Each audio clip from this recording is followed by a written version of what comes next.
Hello, hello, hello. Welcome.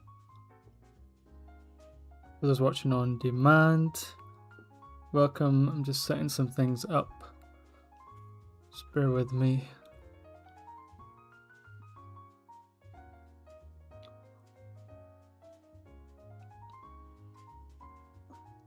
So I've got this grumpy old dude staring back at you. That was intentional.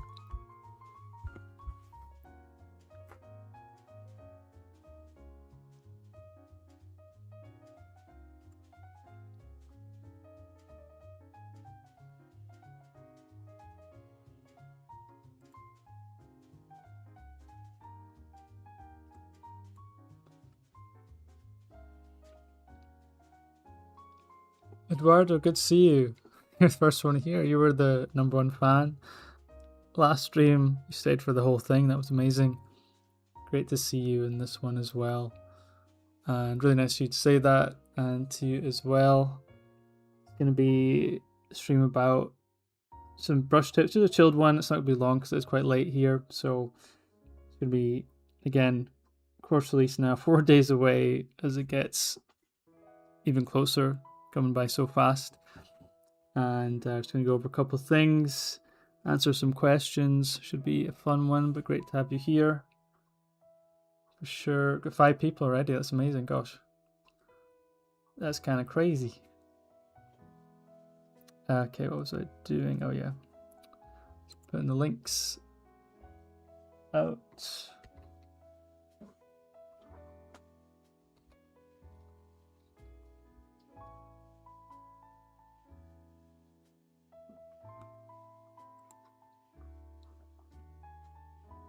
Cool, so hope everyone is good. Wait for some more people to join.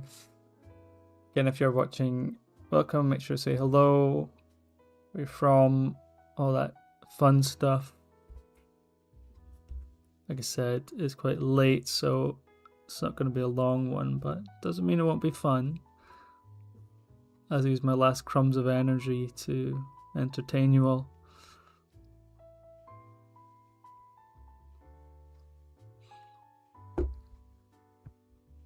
Also, thank you for the support on the last stream.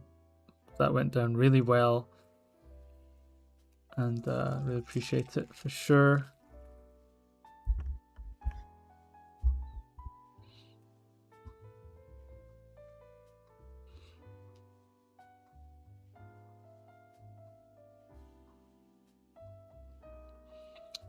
Okay.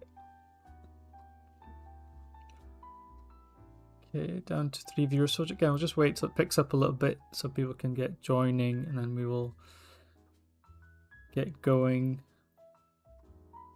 So I'm going to show you a few of the brushes from the course that I've made, exclusive to the course, and you can check them out and hopefully give some tips on using brushes and things to look out for, things like that.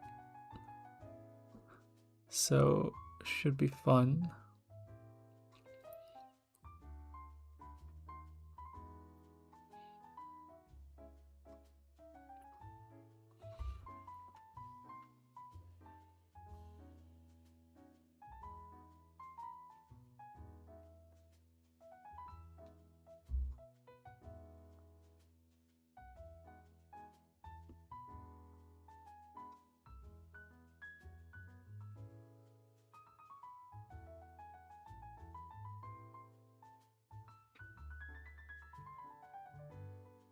Hope everybody is doing well. It's Friday. Well, I was going to say Friday evening. It's actually Friday night. So hope you're all having a good time.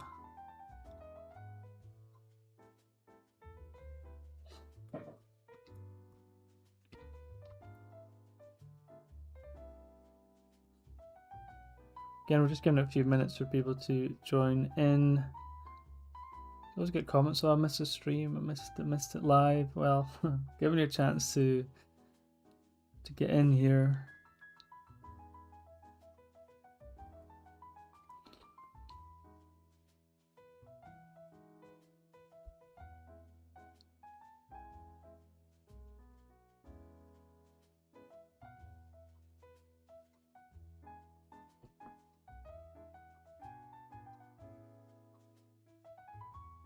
Again, if anyone has any questions or anything from me, make sure to ask. It's your chance to ask anything, any tips or anything. We can go through it again. This is going to be a very interactive session, as it always is, but if you want to know anything, I will help you out. Even if it's not practical in terms of drawing wise, even if it's just upstairs, you know, mentally, if you're struggling with something, please do ask away. I'm not a psychologist, but I do know my way around the art psyche for sure. It is rough, but it can be if you let it.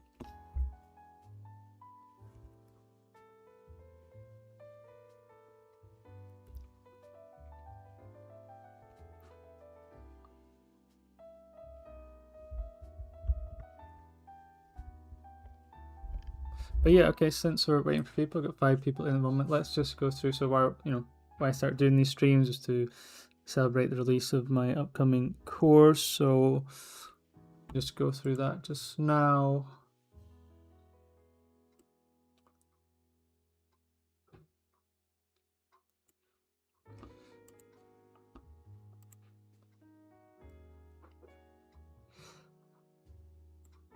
So I'm super excited about. So yes, this is character design with energy, style, and soul. So that's the colossal people in Korea who come up with the name. But I think is a good name, right?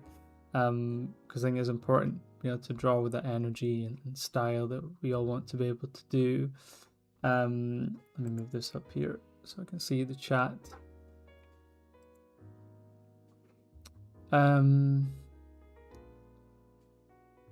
Sorry, I get confused with the streaming thing. Yeah, okay, so character design with energy, style, and soul. That is the name of the course. It's all about drawing fundamentals. Mainly, of course, there's a big section on color, but the main thing will be drawing foundation. So that is the most important thing. Without drawing foundation or technical ability, it's going to be very hard. If you want to do stuff like this, then it's going to be difficult if you don't have a solid drawing foundation, especially looking for those focal points, getting the aesthetic right. Make sure your drawing is up to scratch. That's really going to be the kicker. So this really focuses on that. It's going to be it's over 20 hours of video.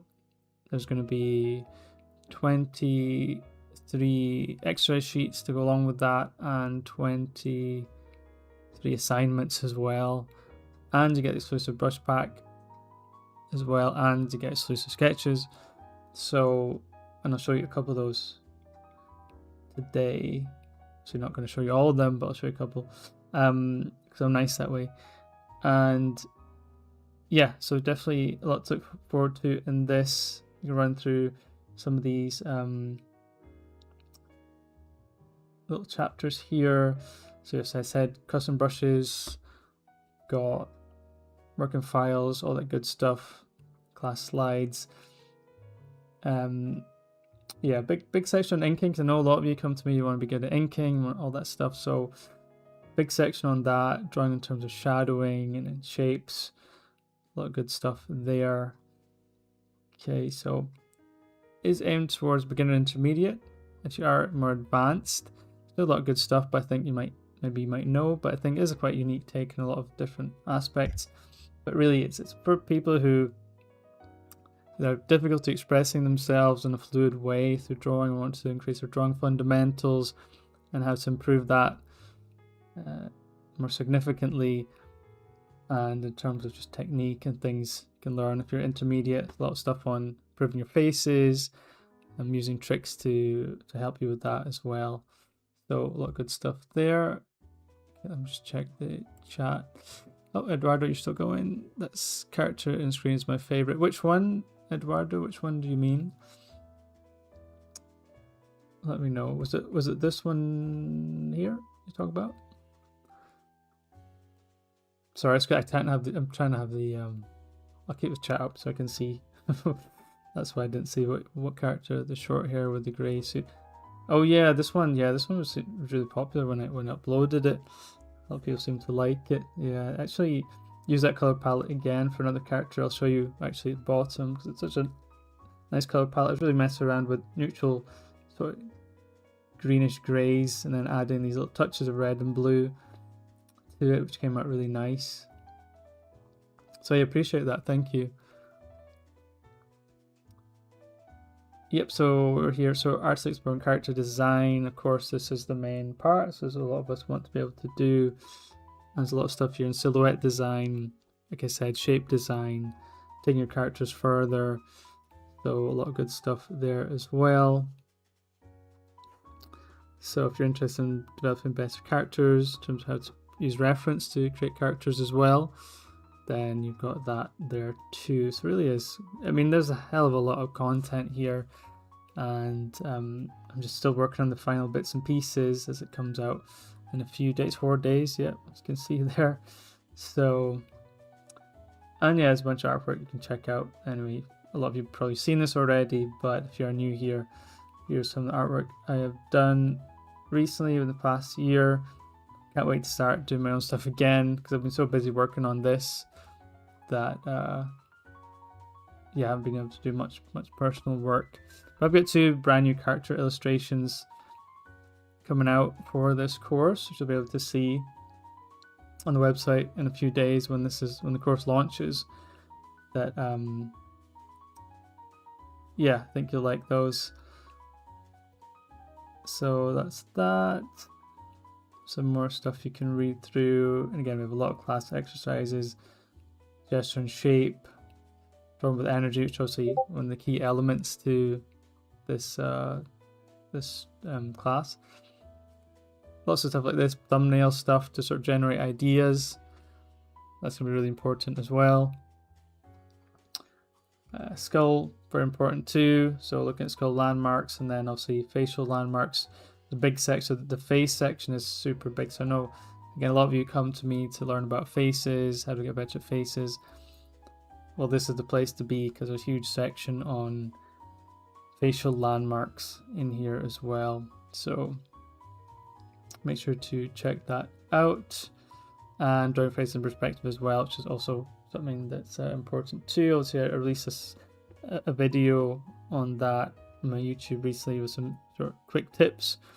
There's also a preview of this on my Patreon as well, which you can check out if you want to know a bit more. So that video is there for you to look through. So again, very in-depth section to sort of get you started and up and running, just really give you the building blocks to help you improve, right? That's what we all want. We all want you to improve. Well, we should want each other to improve, but in a perfect world anyway.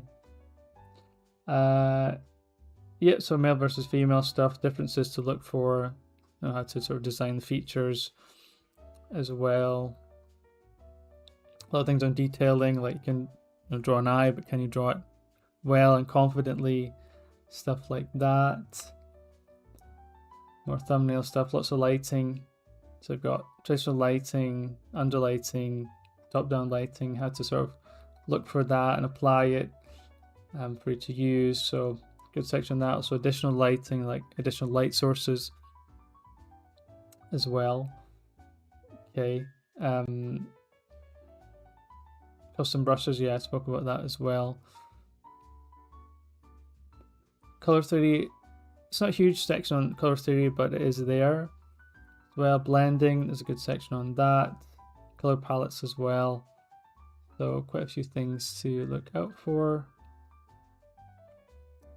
And also, yeah, section on color, additional lighting, and then post effects with simple backgrounds as well.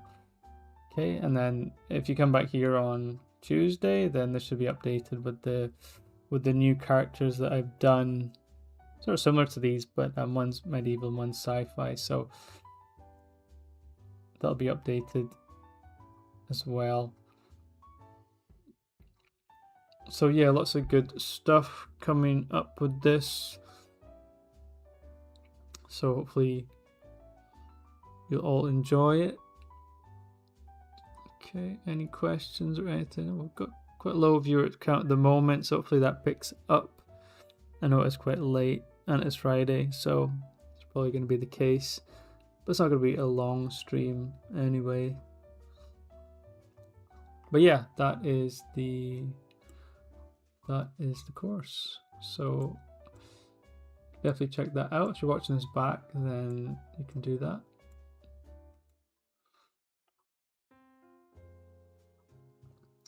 Cool. So we're going to talk about brushes. Okay, I'll give you an insight in some of the brushes here. I'll show you a couple of new drawings. We have this one. We also have this one, which is posted on my Instagram as well. It's a very interesting brush.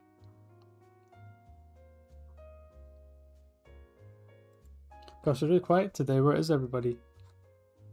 Last stream we had like 20 viewers. Today we're struggling to get 3 or 5. Oh, we're up to 6. Okay, cool. Yeah, so we're going to talk about the brushes. So this one here, Willow, and the other one is called Chaos Refined. Okay, so let me move this to the side.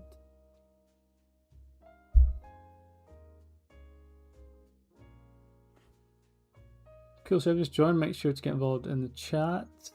Make sure to like the video as well. Trying to get some more people in here, get some momentum going for this while we go through some of the brush stuff.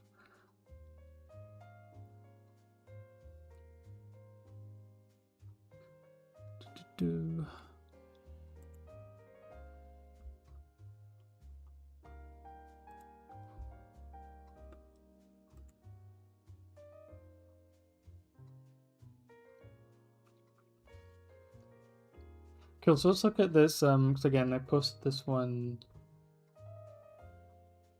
on Instagram about an hour ago, half an hour ago, can't remember. So we're gonna look at this. So I really love this brush. This is maybe one of the more trickier ones to use of the set. The reason is because there's quite a lot of texture in there, and that's not always the easiest to use, because I often say if you are practicing or learning, it's better to use something really simple. So use this when you're a bit more confident with digital. It's not a bad idea to use it to sort of just practice how to put stuff down, right? So let me bring this up here.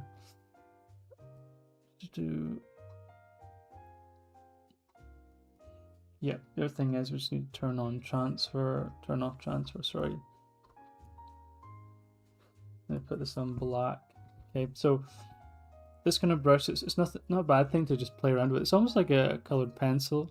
The reason I call it the Willow brush is because it's like to resemble Willow charcoal. If you ever use Willow charcoal, it's kind of like this, right? So it's not easy to use. If you ever tried it, it's really difficult to sort of. It's good for like expressive stuff. For more refined stuff, certainly not as easy. So just be mindful of that. I wouldn't go to this one first. I'd use something more like the blockier ones that are in the set. So you've got someone saying something. How do you go about ensuring your characters never look the same, like having variations without making the person look wonky? So why do you feel like making a variation might make the person look wonky? Just explain that. So when you're drawing different characters, and thanks for the question as well. So you're drawing variation characters. It all comes down to, like I always say, the alignment. So you can have an eye like this, right? That's quite big. Okay, relatively big, a bit bigger than I would draw. Or you could have the opposite. You could have an eye that's a lot more narrow. Okay, it doesn't really matter as long as your alignments are okay. So as long as this matches to this, okay, it doesn't matter about the variation. If you're drawing a variety of characters, the fundamentals of how a face looks and where things should go is going to be the key. I mean, I could say I was to draw say I was to draw a dude, right? And make some really sort of bizarre sort of face here, maybe like this. I'm still applying those same principles to the drawing. So with the eye, side of the face, the temple still based on where the skull would be. Okay, nose, take some liberties with that as a male character, and then lips still going to be closer to the nose than it is to the chin. But as you can see, nothing. The only thing that changes is the sort of design of each feature and the sort of proportion of the face. Everything else is cemented, where it should be, and that's what gives it, solidity. Okay, and that's really gonna be the difference. The character will only look wonky if you're drawing another character and you put the eye down here, or you put the eye up here, or that's going to create problems if you're doing stuff like this, right? That's why you have to practice that, learning where things go, learning the proportions. That's going to be the most important thing, where things go. Okay, some of that helps you answer your question, Eduardo, but great question. Yeah, it's all about that fundamentals of knowing where things go, and so I stress to my students all the time the stuff about the little bits of measurements and things and all those sort of things we go over in the mentorship. It's like, come on, this isn't even an artistic thing. This is just stuff like learn where it goes, memorize it, and then you can focus on the nice stuff, the design stuff. That's really what I stress. The closer you can get to accuracy, where things go, it gives us that freedom to then say, now I can just work on the aesthetic. Now I don't need to worry about why the eye is down here or up here, or it's too far apart, or the face is this wide. Okay, that's why it's so important. So definitely keep that in mind. Okay, Eduardo, looks like you're running the chat tonight. Like I said, don't know where everybody is. Must be a Friday night thing. But yeah, great question. Okay, so where was I? Yeah, so we're talking about so let me just actually make this a bit bigger.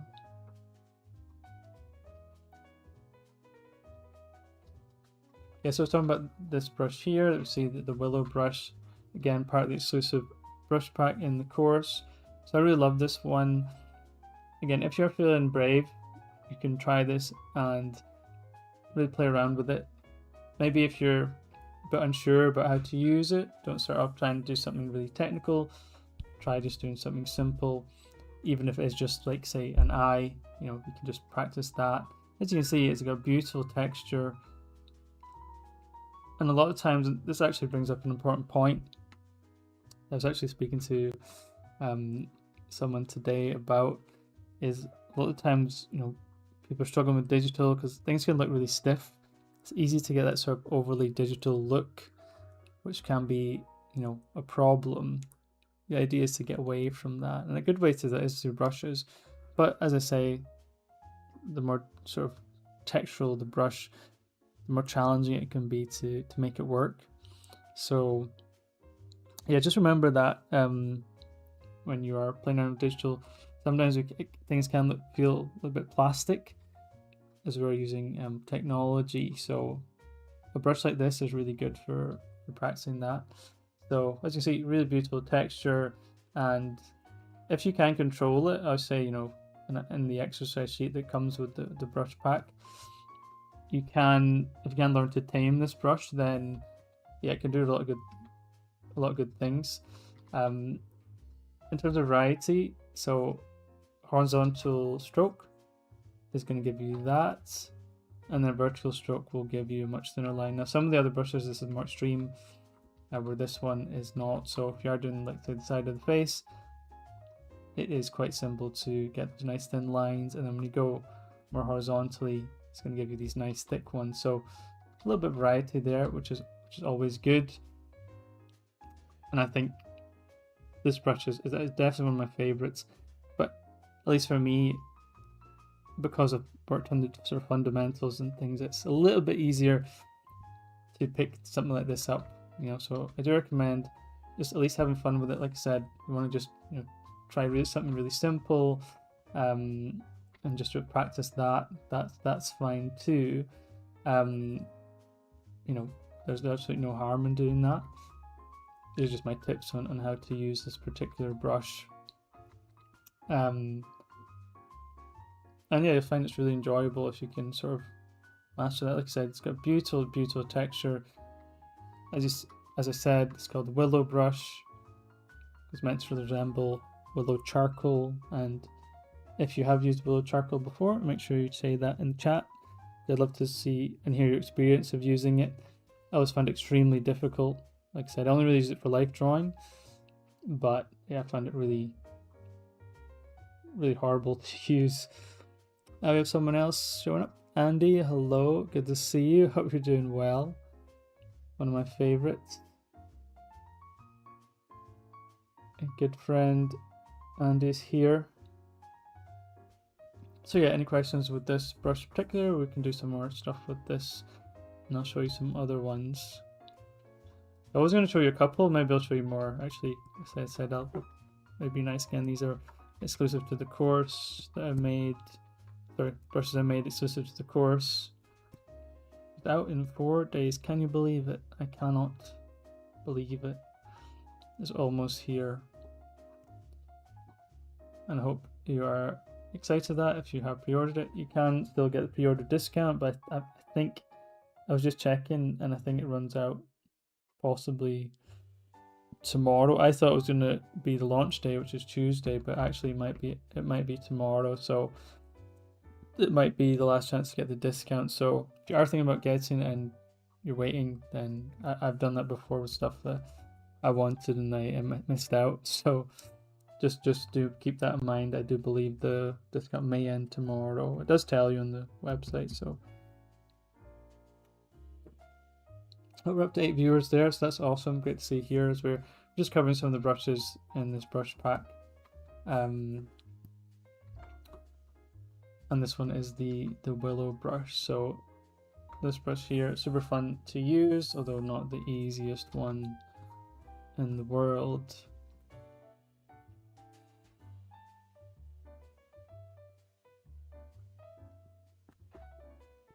As you can see, I love it. I think it's so much fun to use.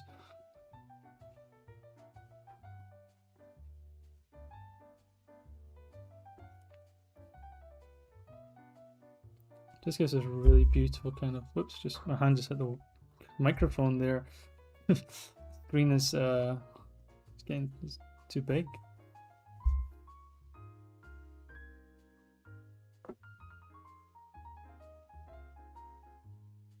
Yeah, so I'll do a couple of drawings with this, just fun ones for imagination, nothing serious, but. Eduardo, back again. Do you have proportions you go for example, Disney art style is like big eyes, small mouth. What proportion do you yourself go for? It's a good question. I don't have anything that I particularly say like it's a Disney style or anything. Like I say, my biggest influence is Wesley Burt, and he basically has sort of semi-realistic proportions.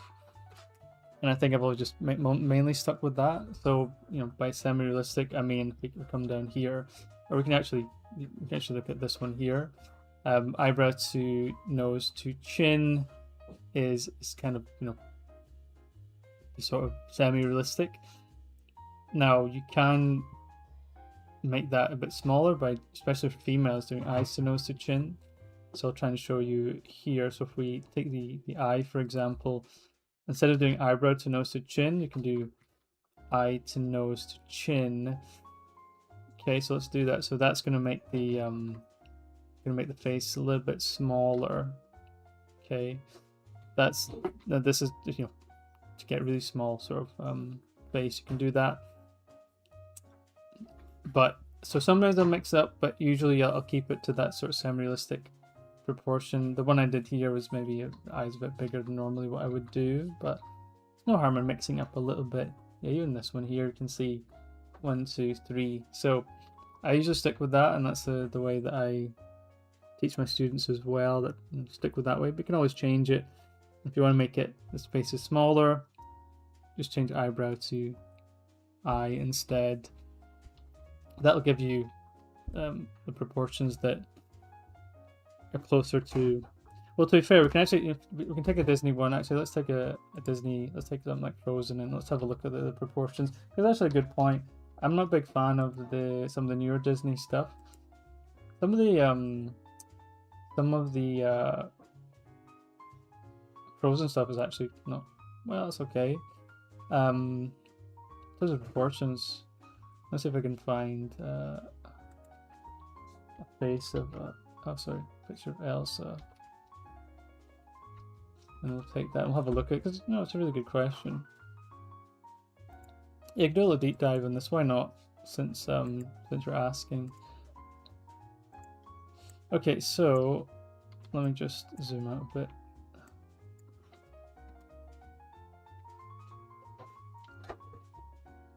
Again, this is great. So it's your opportunity to ask some questions. So well done. Eduardo is the only one to get involved. So I will answer your questions, of course.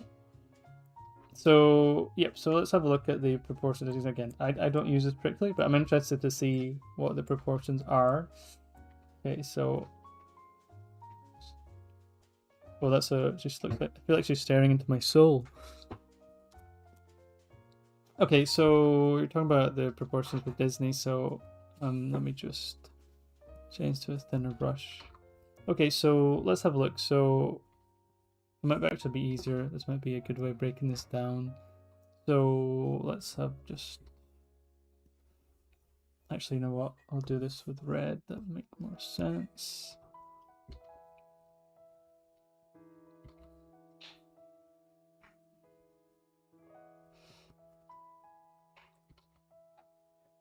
Okay, so imagine the head's going to be somewhere like there. Put the ears here. Actually, it's going to look weird, isn't it? Isn't it freaky if I do that? So I bet people are going to be joining this thinking, who's this artist tracing stuff? I'm going to get cancelled in a second. Yeah, so we're just doing this. It's always a good idea. Again, digital is really good for this stuff, for just analyzing things and looking at how things are working. Wow, this is some weird. These are some weird proportions. Again, this is not what I would normally, the style I would normally do. But we're just curious, right? So, oh gosh, wow, that is quite interesting. So now we can sort of simplify it. But I should actually put the eyes in as well.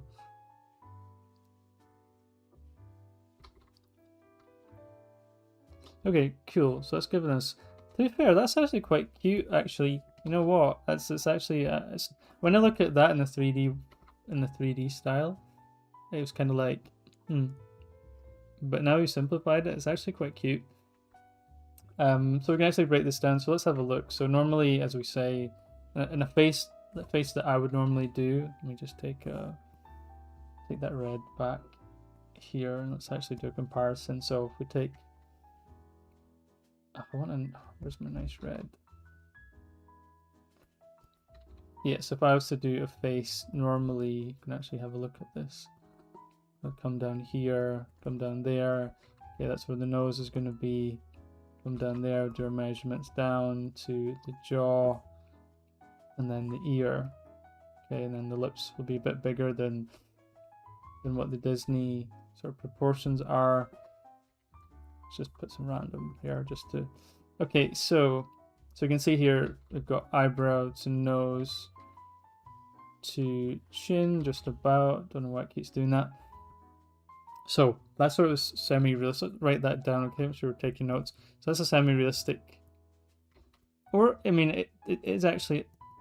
A lot of, especially female faces as well, and male. That is the general rule. St. Loomis as well. That's usually the general. So I say semi-realistic, more of a semi-realistic style rather than proportions. The proportions pretty much on close to what a realistic standard face would be. Obviously not a sort of. This is of course what we're looking at. Kind of an aesthetic face is kind of that sort of mold. Anyway, we don't overcomplicate. We don't need to overthink it. This is very I don't even know what this would be. Well, it's definitely not this. Okay, so let's break this one down as well. So eyebrows. Okay, so this is where it gets interesting. If you notice, and again, I'm doing this for the first time, so I'm learning just as much as you. So we've got 1, 2, oops, 1, 2, 3. Gosh, why can I not draw right 2? Okay, so 1, 2, 3 is a sort of standard, right? The sort of standard that we try and stick with, you know, from drawing realistic, semi-realistic. This takes a big turn on that, and so we need to sort of problem solve a little bit if you want to do this style. Now, to me, it's a little bit. You notice I use a lot of sharp angles in mine. If you look at this, if you actually take this shape here, it's like an egg, isn't it? I mean, pretty much, or like a really wide egg. In fact, gosh, you could even go a step further and just say it's like almost like it's just a circle. So there's really, so this is really sort of, it's very cutesy kind of look, almost going towards a chibi kind of face style, right? That's where I would say it's heading towards. So this is where it gets really interesting. So from eyebrow to nose, we already see a big difference, because when we come down to the nose, that's only coming down to sort of this midway point. This is actually really close to the chin. And then we come down here. So the real difference here is weirdly the nose. Okay, this gap between the eyebrows to the nose. So let's look at another way. As we talked about before, you can do the measurement from eyes to nose to chin. Okay, so, and I believe that's closer to what they're doing. So let me just, should have done that on another layer. I got 12 viewers. Hello everybody, welcome to this fiddly diddly stream. I can't believe I just said that. Welcome to the stream. Say hello, where you're from, all that good stuff. We're celebrating the course launch. It's coming out in 4 days. If you're new to the stream, check it out. If you have any questions on the course or the mentorship or anything, please ask away. For sure. Cool. Okay, so we can see here, let's try it. So I talked about eyes to nose to chin. Let's see if that checks out. So that'll be quite interesting. So eyes to nose to chin. Yes, so they're using eyes to nose to chin. If we actually look at it, let's look at it in this one. Eyes to nose to chin. And then, interestingly though, the hairline does not sit on that third line. So from here, we would take number 4, and then that's where our hairline would be. With here, and I think just because of the smushed kind of face, the hairlines are way up here. That's almost like a 5th line, isn't it? And so if you really wanted to do the style, you would have to sort of keep that in mind. You know, if we were to try and do the hairline normally on this, the hairline's going to be way down here. Okay, so that's quite interesting as well. So we can see how this part of the face is just kind of like smushed together, but the nose slightly closer to the chin than, you know, on a realistic face. Okay, very interesting. Let's look at the eyes. We talk about the eyes, and you'll find in the width. Let's see if the eyes match up. So certainly you would expect, because it would look weird if the eyes were not correct in this way. Okay, so that's fine. So what happens here? So if we take another eye, okay, from there to there to there to there, we might run into problems, because if we did the technical views for semi-realistic faces, this width is going to be here. Of course, that would make sense, because then the face would come down there. You'd have the nose, and so it would actually work out. We can see what they've done to compensate for the small face. They've brought the side of the planes much closer to the eye than what you would normally do. And then they brought this, like, I mean, look at this shape, is insane. Coming down here, this is just so little space. And there, if you look at how it should be, or well, how we would normally do it on a semi-realistic face, not how it should be, how we normally would think of doing it in a sort of semi-realistic style. I mean, this cuts down like so early. It's actually crazy. Yeah, it is really takes a while to get used to when you break it down like this in terms of what we're familiar with. However, the end result, when you simplify it like this, if you were to do it in more this style, I would actually prefer this. It has a really charming appeal to it. On the 3D, I think I didn't appreciate it as much until I did this. Now I'm starting to appreciate it a bit more because I think that's actually really cute. Of course, it's a bit round for me. I don't usually do faces that round. I like a bit of angle when it comes down to the face. I prefer that, but I can really appreciate this. Yeah, the jawline. Yeah, the jawline is wild. No, absolutely, Eduardo. That I mean, the fact that it doesn't have it doesn't have it. It basically comes around and it comes around and then it comes around. That is so funny to me because that is like that should not work, but it does. I mean, this is the shape, and it's literally like comes round and it comes round. If you were to tell me you're going to draw a face and it has this, it's going to end up with this shape, I'd be like, what's going on here? Like, what are you doing? Okay, that is super funny to me. Yeah, it's really weird. It's like when you break it down, it's like how are they getting away with that? But you can see that actually works really well when you simplify it. So I mean, these are the proportions. I've just put obviously it's 3D, right? But I'm pretty sure I remember. I don't know if you know Ergo. Does anybody know Ergo Josh? He's like a big YouTuber, way bigger than I am, and I'm sure he did like a breakdown of. Well, was it not? Gosh, was it drawing like draw faces like cats, use cat proportions or something? But I'm sure he had like an Elsa one as well. Am I right? Can someone correct me on this? Why don't we just find out actually? I'm sure he had something that was like draw faces like cats or some. Ah, yeah, he did. Yeah, he did have something like that. Companies of all sizes use BigQuery to uncover new insights from their data, like cost saving.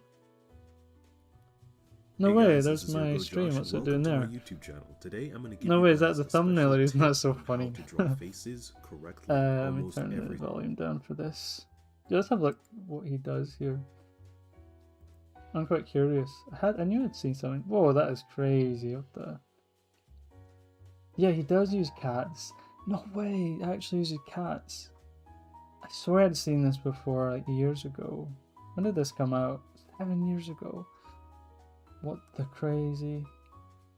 What in the crazy? That is wild. This has taken a serious turn. Cats have taken over. Right, how is he doing this?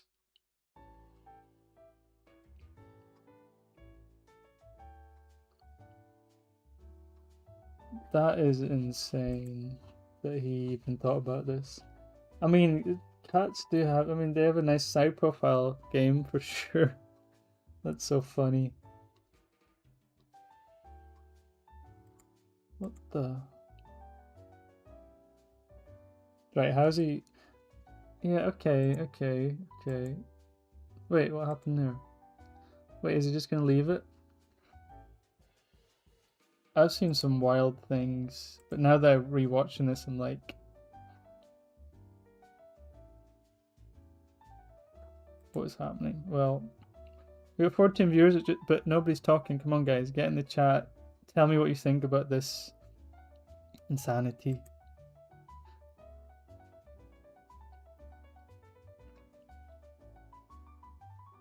Huh. So you see here, quite big forehead, but, and you can see as well, I mean, yeah, this part of the face is tiny. So it is a very, very exaggerated kind of look. Whoa, that was, oh, did you see that? That was crazy. Whoa.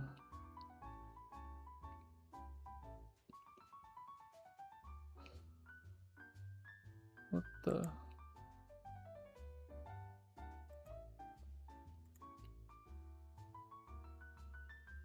Yeah, it just showed you, yeah, shows you like how crazy ideas people can have. I mean, cat proportions. Yeah, I mean, I think the face is cute. I'm not sure how I feel about how he's placed the features on. Listen, that Ergos is a great artist, so, but I think that's kind of spoiled it a little bit. Just being honest. This had, I think this is the way this is looking a bit better. This one is kind of, he's trying to squish the features in a little bit there, in my opinion, but yeah, we've seen the difference between this style and the proportions here and the ones they are very, very different.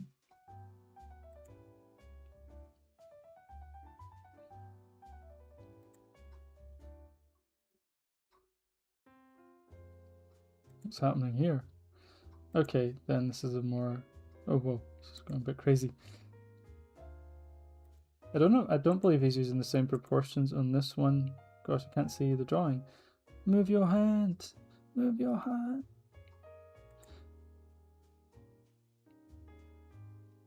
This is some high resolution hands. What's this 4K stuff? Okay, yeah, this is yeah, that was interesting. Yeah, using the cat as a I love how it's called draw faces easily, but then in between he's just using silhouettes of a cat. That's no disclaimer. That's so funny. No, cool. Oh, very interesting to see approaches. I don't think I've ever seen that one before. Like I said, I think I've seen the video before, but I think in terms of seeing someone use cat proportions, that is new for sure. I'm gonna pull up the screen back. Okay, so we've got 13 viewers at the moment, but is it me and Eduardo running this at the moment? If anyone's still there. Oh, Andy said something. Can't stay too long currently at an airport. Always nice to catch your stream. Thank you so much. Thank you so much for stopping by. Hope we have a nice travel. I think you're in Philippines, right? So I assume you're heading back to Scotland. The great Scotland that we're currently in. So yeah, hope that goes well. Need to catch up with you soon. So yeah, we're talking about the features. So we kind of got sidetracked. Also, this stream is meant to be about brushes and using brushes. So, but there's a really good question by Eduardo there. And again, if anyone, look guys, ask your questions. It's your chance. I don't know when the next stream's going to be. Tomorrow's going to be tough because I'll be watching Odyssey. Completely forgot that I had it booked because there was nowhere else. I mean, it was all sold out. Every IMAX was sold out, and so booked like 2 weeks ago just to try and get a seat. So it's very difficult to do much streaming tomorrow. We'll try. I might be home super late, but I might try. So make sure to ask your questions or get involved. Now's your chance. Ask about the course. Ask about the mentorship. Ask about anything about me. Make sure to do that. Yes, we're talking about the weird shape. And like I said, if you were to draw this here, that feels very sort of unconventional, right? So that's why it's good to always do these like little breakdowns of the face and the proportions, because you never know, you might see this and fall in love with this kind of look. But like I said, just because we have the same proportions doesn't mean it's going to end up looking necessarily like this, because you can detail the proportions different ways. I mean, remember that is a sort of 3D render, okay? And we can do it, and we can sort of shade it in a sort of different style with the same proportions and get something interesting. So we could make it a little bit different. Let's give it a try. Yeah, and we'll just focus on half the face because we're doing the front view, and let's try and put it towards. Let me do it how I would do it. So this is where it gets a bit tricky, because sort of muscle memory. I'm not really gonna do this. Okay, let's try it, but I'm gonna make a couple changes because that seems odd to me. So I'm gonna pull this down a bit straighter, so you can see that the the jaw turns very early, and there's not much space there at all. I generally think it's quite charming if you do it correctly. So let's continue. Make sure we've got our measurements and sorts. Remember, we're not going from eyebrow. Okay, we're going from eye. So we're gonna go from eye. Now nose. How are they figuring out the nose? So as you can see, the nose is closer to the chin than it is to the eye. Okay, so normally with stylized female face, we'd use the sort of eye width to find it. Actually, that might actually work out. I think it'll still end up closer to the chin than it will to the eye. I believe so. It's going to be a little bit squished, but as you can see, it does kind of flatten out a little bit. I might just have to rub this out just to check.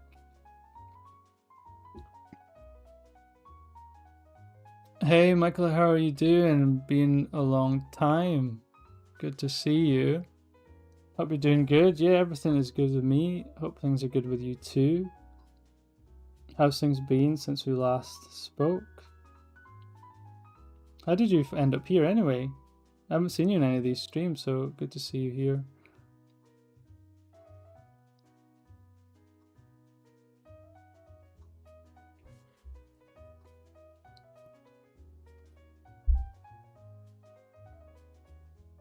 Yep, so we were just talking about, yeah, so I think this should be okay. So we're gonna go, yeah, we're just trying this out. I might need to extend the canvas slightly. I think it should be fine. So again, this is some tips for you. I'm not gonna be doing this style, but we do eyes to nose to chin. Okay, that's about right. So I thought it might be around here because it really does sort of flatten out at this point. Okay. Now, the lips on Elsa are super thin. Again, I usually do the lips slightly bigger on a sort of on a general face. So let's see how that looks. First, we're going to make sure we're going to put our eyes in, like so. Okay, sorry, eyes. That's not an eye. Okay, you're going to put yours in. So there we go. Okay.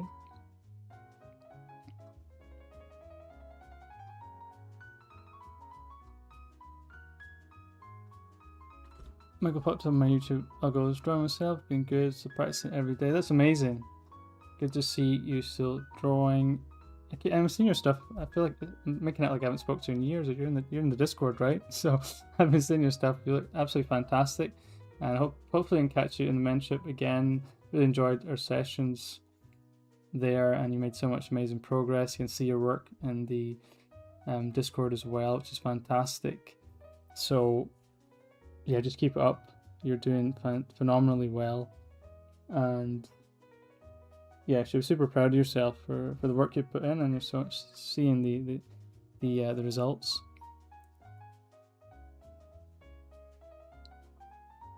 Hi, I'm super late where I live. Why are you always mobile? You're always turn up in these streams at 5 a.m. Why are you always up so early? I'm trying to learn how to draw folds in suites. I assume you mean suits, and tips for that. Watch the stream video later. Well, you know, with folds, I'll just do a quick little thing on folds. The great thing about folds is it never has to be like exact, because they can sort of lie in so many different ways. You know, when you're drawing anything, and that's the trick. Something I'd really recommend for drawing folds is actually who I learned from was Bridgman. Bridgman is phenomenal with and it's really sort of, it's not a huge section on folds, but it certainly does help a lot. Just to understand the creases and things. Yeah, he does have a good section on that. So yeah, definitely check that out. But yeah, the great thing about folds is learning that it can be so many different things. There's no exact way to do it. It's just understanding the material you're drawing. Is it, you know, if it's a tight material, how that's going to sort of look, or if it's a baggy kind of material, you know, gosh, it gives them a big baggy crotch there. You know, sort of practicing how that, and you can be pretty loose and liberal with it. I think, you know, drawing with that sort of energy and freedom actually leans really well into drawing, you know, folds and stuff. I'm not saying I'm definitely not the best at drawing folds. Something I myself should, you know, try and improve a little bit, but something to look at. Sorry, something to look at is Bridgman for that. So definitely look into that. I like the clothing you pick. I play a lot of Baldur's Gate. The clothing is like armor, wizard. Yeah, I do a lot of medieval stuff. That's one of my favorite things to draw, as well as sci-fi. So yeah, I'll definitely look to do more of that when I get back to doing personal stuff. As I said, I've been so busy with the course, I just had no time for personal work. So yeah, I appreciate it. No, thank you, Michael. You could see here. And Mobad, hopefully, sorry, I know that wasn't deep because, you know, I'm just trying to get through the other stuff, but hopefully that helps you a little bit with the folds. Also recommend Masters of Anatomy. They have a really good book on drawing clothed characters. That is important because we can do all the life drawing we want, but eventually we do need to know how to put clothes on them, so, and that's just as important. Okay, yeah, so yeah, we're looking at this face here. So we can see here, even if you decide to use these proportions, it doesn't mean it's going to end up looking like this. We can sort of tailor it a little bit. So I'm just trying that here with this, you know, and like I said, I'm not going to be using these proportions, but just in case you want to. So in my case, I would probably make the lips bigger. Oh gosh, that is quite interesting, isn't it? You make the lips a bit bigger than the Elsa one. Let's try it with thinner lips. Let's see if that looks more like... Yeah, I guess you have the choice here, however you want to do it. If you want to give big lips. I guess the issue is that it's such childlike proportions. Also, you should, well, yeah. I mean, it's just an odd shape, isn't it?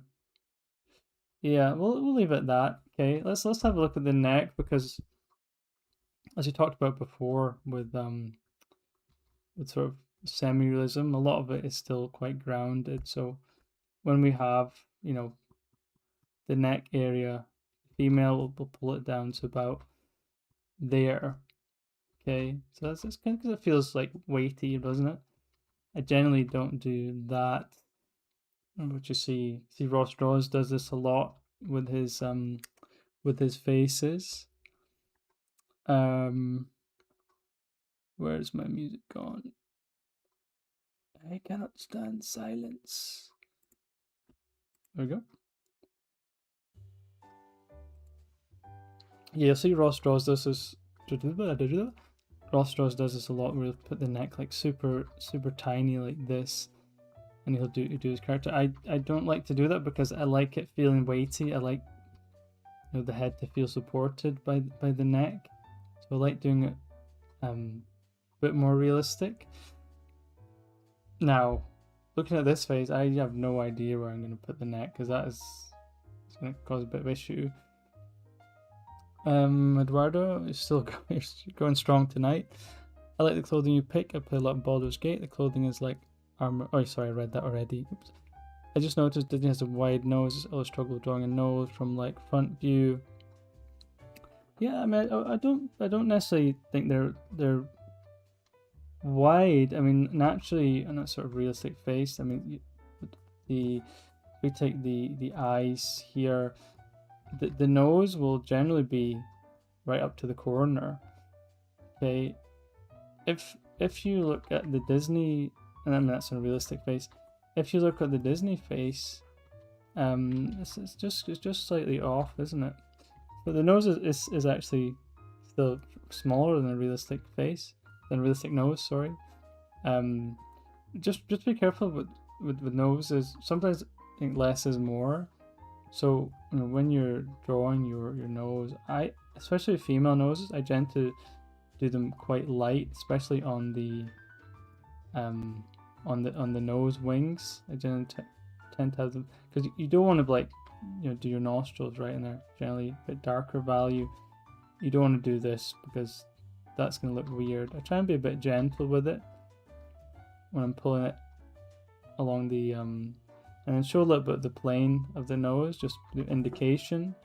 So that part there. See, I did it here as well. And just be a bit gentle with it, because if you overdo it and do all of it like this, it's going to be a bit awkward. So you want to have a bit of variation on your lines, you know, when you're drawing the nose. That would certainly help you a little bit when you're drawing them. Okay. But great question, or not question, great point. Okay, yeah, so gosh, that's looking a bit ugly. Where were we? Yeah, so let's have a look at the tend to draw bold. Yeah, try and just lighten it a little bit. So again, less is more. Light up, and then you can just increase the value on the nostrils. Yeah, but leave these parts pretty light, in my opinion. That's definitely helpful when I draw anyway.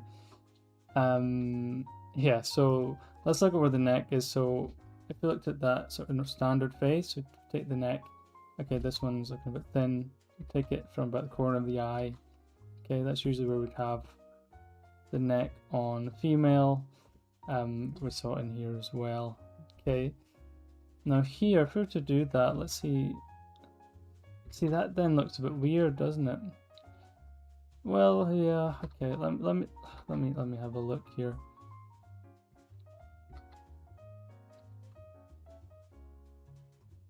I mean, yeah, it might be able to work, but if we do it, where is the frozen one going? Gosh, this neck is very thin. So again, probably similar to that sort of Ross Straws kind of face. It's kind of about here, isn't it? Gosh, that is super thin. You can see how that fits into that aesthetic. So yeah, I mean, it shows you can definitely make that work as a sort of sketching kind of style, for sure. Yeah, 100%.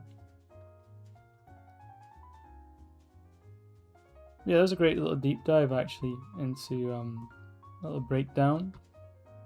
The YouTube used it as a thumbnail, so I guess it's quite interesting. So a little breakdown there. If you want me to do any other breakdowns of any other styles or characters, then let me know. We'll go back to our little brush tips that we're talking about. So yeah, talk about these brushes that are coming out with the course. This is the Willow one that you can check out. Meant to resemble Willow Charcoal. Just remember to turn the transfer off just to get that full black, if that's what you're looking for. And that's going to give us this lovely kind of textural style that you can use. No transfer, so it really is just almost think of it like I said, like a Willow Charcoal. You know, it's not easy to tame this one, but it is good fun for really capturing this sort of energy that we're looking for. And again, you can turn it to the side and get these thin lines as well. And if you do it horizontally, you'll get these thick lines. So that's really what I love about it. So yeah, definitely play around with this one if you are picking up the course. And you can do some cool stuff with that. Okay. So let's look at another one. So we've got this one here, which is called the Chaos Refined. So I'll show you this one. Ooh. Okay. So this one I really love, and this resembles. Now this one is more for more fine stuff, but still that little bit of energy that we're looking for. So you see with this brush here, you can go down quite dark, and then as you come out, you can do these really soft lines. Okay, so this is really cool. So when you are drawing, drawing your faces, okay, you can go in really light, okay, and sort of build it up like so. You can be, loose with it, keep it soft, build stuff up. Let's just look here. So we do that, as you come down, and then you can start darkening things as well. So you get that nice variety of line weight there, which I think is really awesome. So you go soft, you can go dark, but it still has that softness to it, which I really like. Again, this is something to use for just when you want a little bit more variance with your brush. It's not just one just dark brush. It has a bit of variance to it, which I think is awesome. So you can have to play around with this. Like I said, it's good for you can just place stuff down, and then when you're happy with it, you can then decide, okay, now I'm gonna try and build it up a little bit more.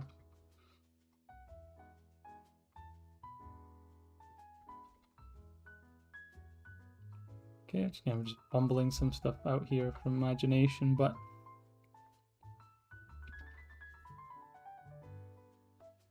it's definitely a really fun brush to use. Gives a really nice effect.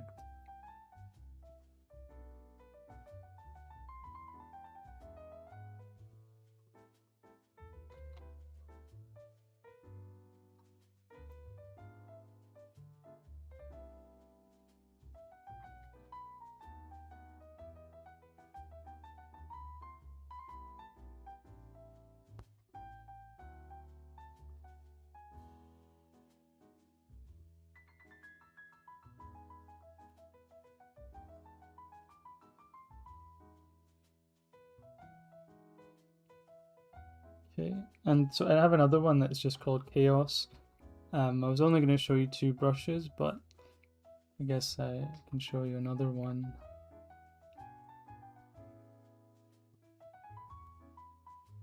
And there will be an exercise guide with these brushes in the course, so don't worry about that.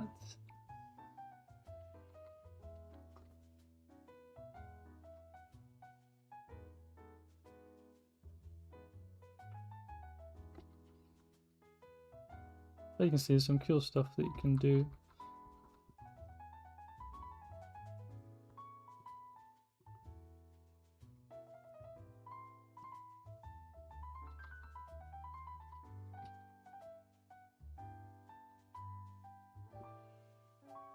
Yeah, this one is called Chaos Refined. Okay, you can see I have 10 viewers here. It's been a bit more of a quiet stream, this one. Good to see people still joining and still watching. Sure.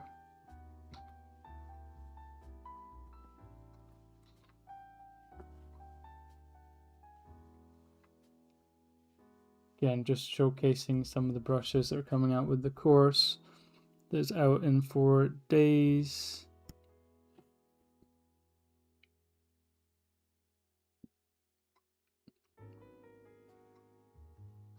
So you definitely try this brush out if you want to, sort of build stuff up. You can go super light, see how light you can go, and then build stuff up and just mark stuff out like so.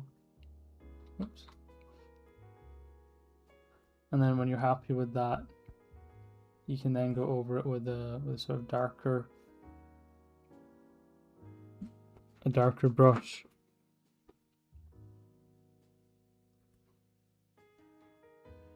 Okay, get a nice variety of lines there.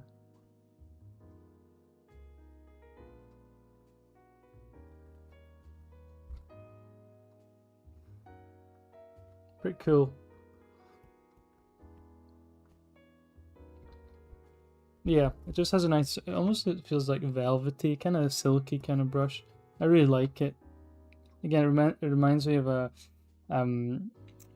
this Chinese artist that I knew about years and years ago, and when conceptart.org was a thing, and one of the co-founders was part of this like massive black company, this sort of concept art company, and they had a studio in Shanghai as well called Massive Black Shanghai, and they hired this Chinese artist from there who was just unbelievable, called Zhang Lu, and he did these amazing portraits for exclusively for the website. Now conceptart.org is now defunct, but man, this actually had some beautiful sort of brushwork, and you can find some of his stuff. I remember actually studying this guy as well. And then after the conceptart.org closed down, he kind of disappeared. But absolutely beautiful brushwork. You see some of his digital stuff was amazing too. See that sort of softness in here. But you really need to see the videos, which you can't really get anymore. Unfortunately, I did have them at one point, but I think I've lost them all, sadly, because a long time ago. But really unbelievable softness in these. Okay,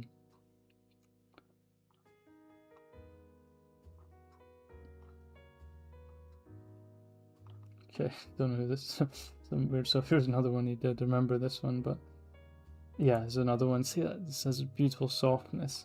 So it's really, this brush really reminds me of but you need to see it from start to finish. You would build up in that way with the soft brush, building it up into the darker values. So I mean, a lot of the times he would just start off like, you know, I mean, it would be softer. I think it's even softer than this brush, very light, and then he just started, you know, building it up until he was happy, and then he'd go over it darker, then he'd put values in and stuff like that. It was really quite amazing. So yeah.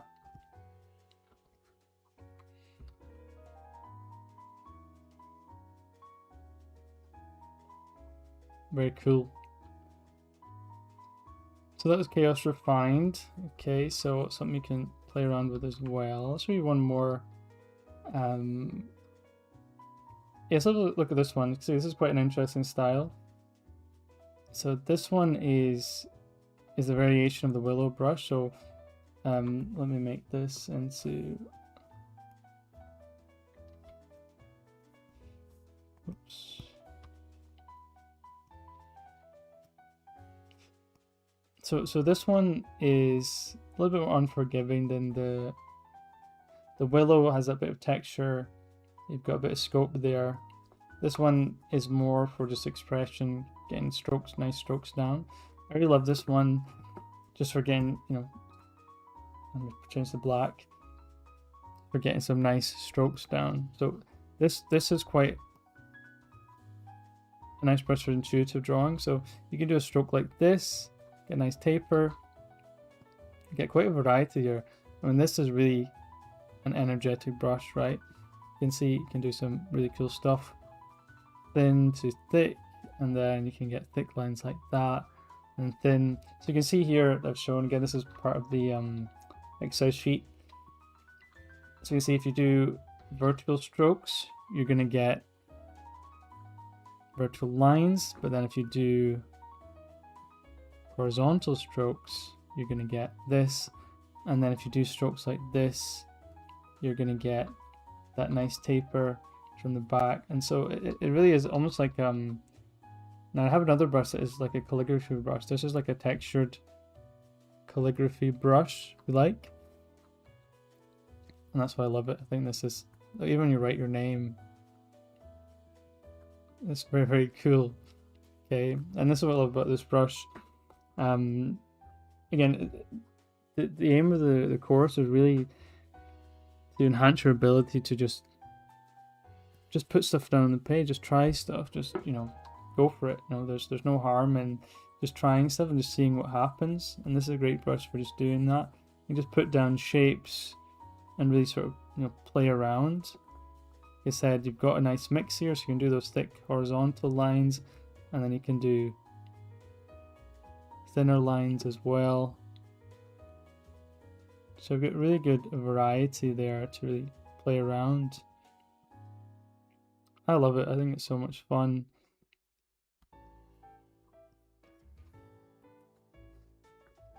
Again, hopefully this helps you. I know that a lot of people may offer brushes and you'd have no idea how to use them. So in this video, I was just trying to sort of the stream, I was just trying to help some of you who were thinking about picking up the course or wasn't sure, or even just brush tips in general. Some ways to use brushes here. It could be very beneficial. Okay, you can see you can do some really cool stuff there. Okay, so this one is called, what is this called again? Oh yeah, Willow 2.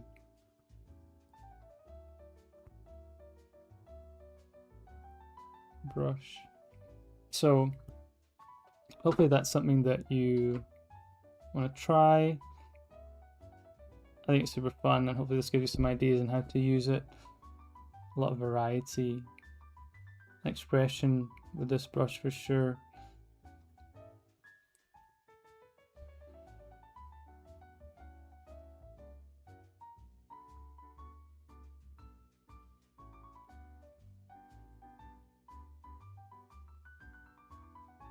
Very, very fun. So again, if you're just warming up, this would be a good brush as well to sort of play around with. So if you're just doing some warm-ups, you just want to put stuff down, I think this one is really useful. Just to, even for gestures, I think this would be sort of good as well. Just play around with it, right?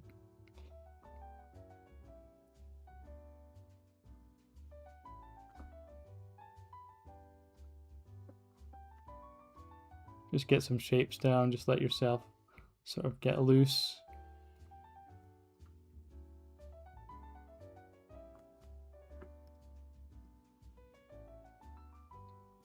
Yeah, this actually would be really good for gestural work for sure. I'm learning stuff too. Again, I only just made these recently, but I did more time with them than obviously you have. Gosh, you're all so quiet today. No questions, nothing. We've got 10 viewers, but nobody's talking. Hope you're enjoying it though. It's been a fun one so far. You have any questions? You want me to show you anything? You're stuck with, anything about brushes? You want to know design stuff? Yeah, just put your questions in the chat.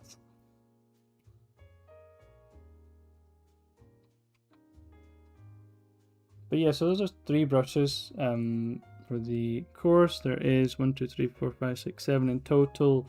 So if you want to check out the rest, make sure to have a look at the course coming out soon.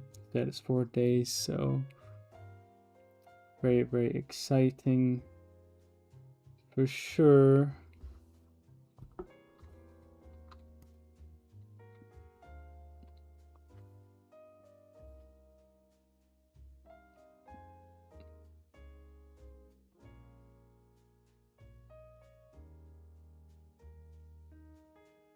Hey, Tobias is here. Good to see you. Awesome seeing you earlier as well. Let's see. Hey, Drew, how you doing? Good to see you. Look, question: how do you rotate eyes? Is there a specific angle I should aim for? Can you just explain what you mean by rotating eyes? You mean the pupil itself, or as the head turns? I think you mean as the head turns, right? And I guess this is something I think artists struggle with as well, is drawing eyes at different angles. So if we take a standard sort of set of eyes, right? So 1 eye, 2 eyes. Okay.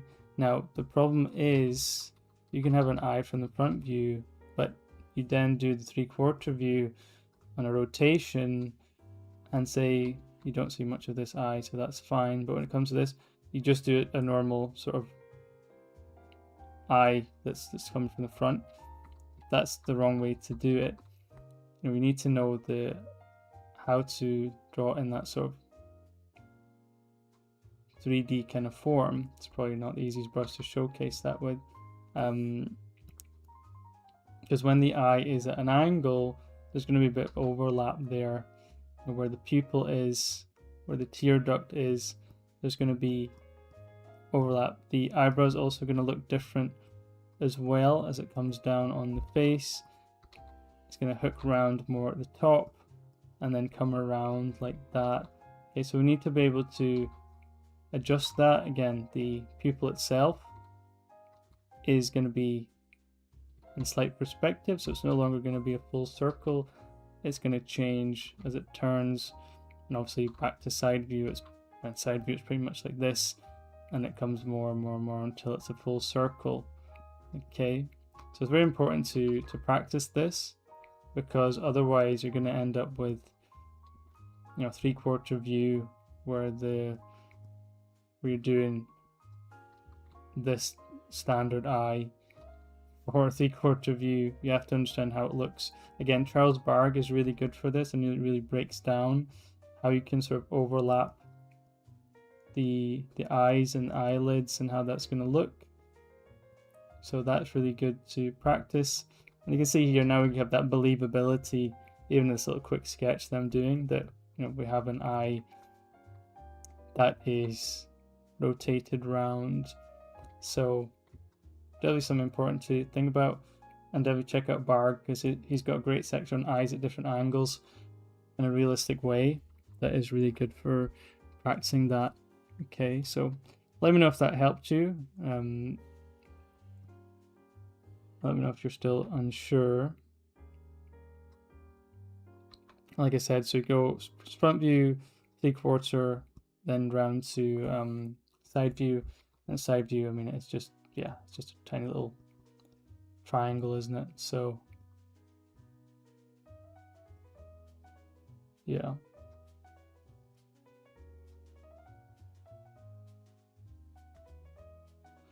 This is actually a brush I haven't shown you. It's the ink fine liner.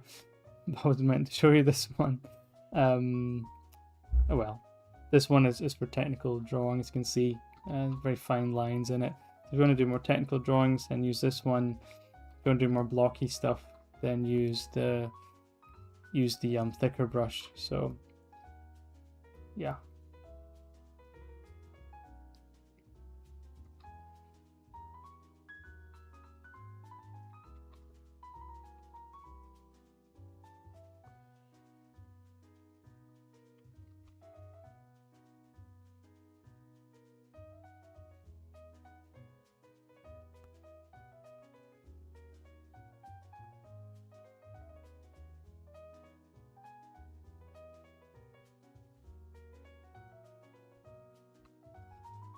Oh, we're up to 15 viewers there. That was good. So make sure you get your questions in. I'm going to stop drawing just for a bit. I'm still here, so because we went through the main chunk of the stream tips, so now I'll just be chilling out, answer your questions. So please get the questions in, or just want to ask me anything at all, now's your chance. Because we have 13 people watching, but two people asking questions. So, and again, please also, if you can, like the video, get some more people in here, get some momentum going, for sure.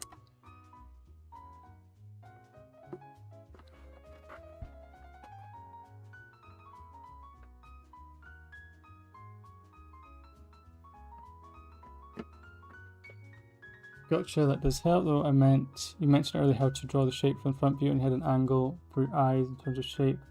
How would my oval be rotated for front view? Does it matter if the oval is flat, or should it be angled upwards? Okay, let me see if I can work this. So you mentioned earlier how to draw the shape front view and you had an angle for your eyes in terms of shape. How would my oval be rotated? Are you talking about the oval as in the eye shape? How that would be rotated? Or does it matter if the oval is flat, or should both be angled upwards? Just clarify what you mean by oval. what we're talking about when you say oval.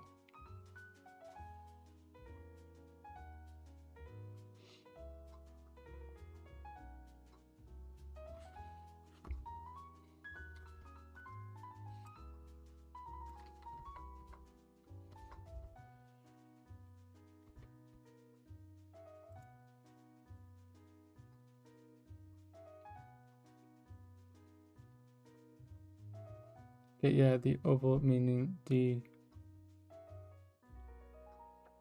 eye shape.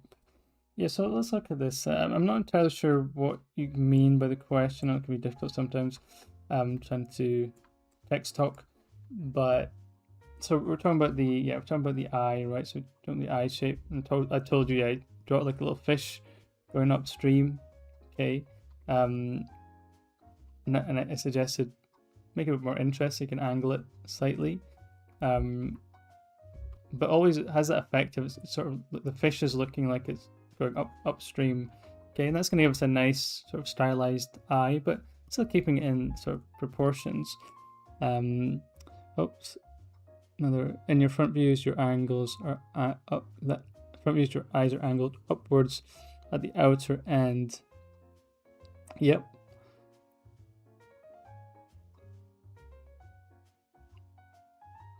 Yeah. So.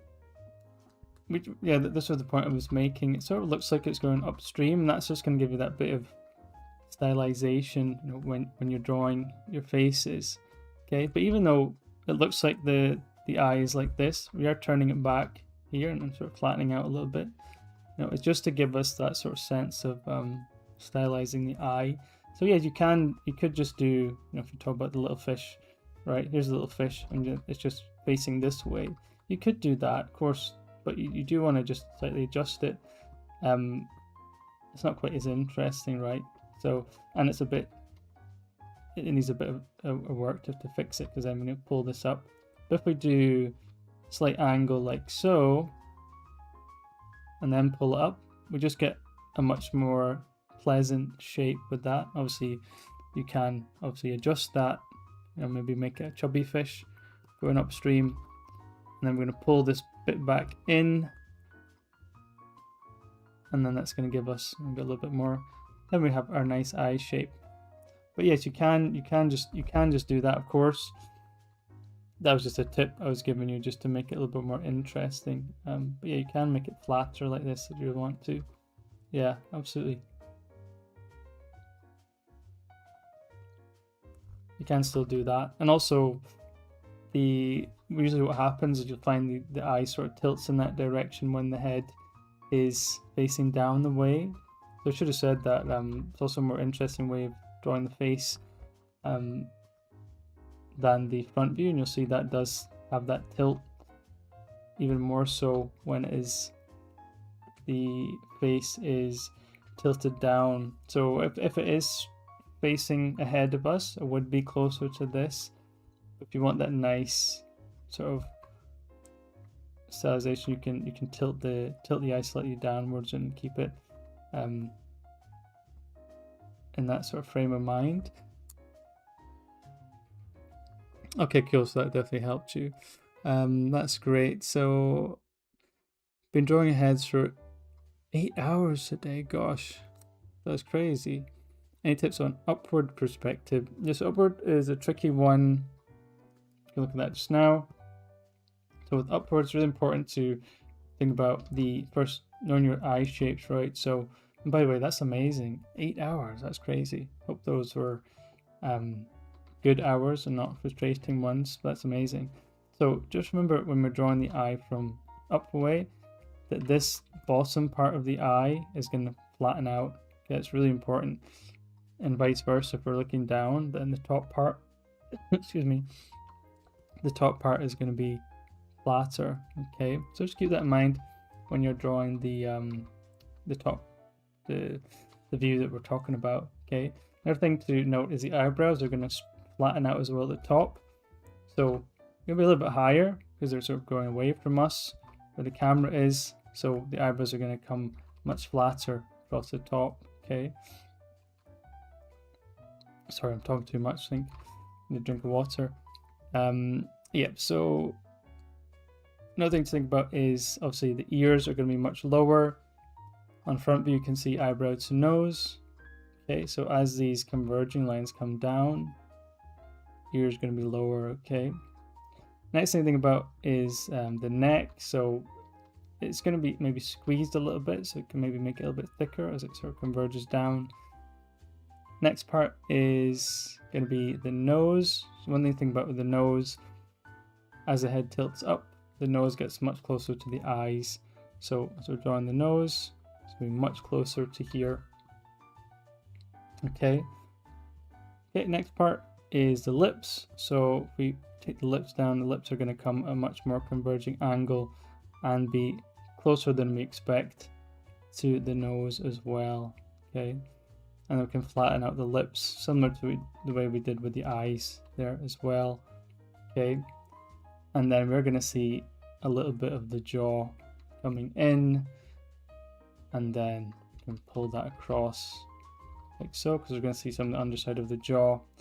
Okay, but those are the main things to look out for. I'd say the eye, eyebrow, the closeness of the nose to the eye as well, and the closeness of the lips to the nose, and the angle that the lips are converging down. Remember, you want to use these converging lines to find everything. Okay, so those are the tips I'd give you for front view and upward angle. So let me know if that helped you. A Brown, Films and Media. Eduardo says, I gotta head out. Hope you have a great night, bro. Take care. Catch you next stream. Thank you so much, Eduardo, for sticking around for so long, and hope to see you in the next stream. You've been awesome. Thanks so much for your questions. You kept the chat running when everybody is a bit shy to say anything for some reason. So hopefully see you next time. Cool, keep the questions coming, and I will do my best to answer them.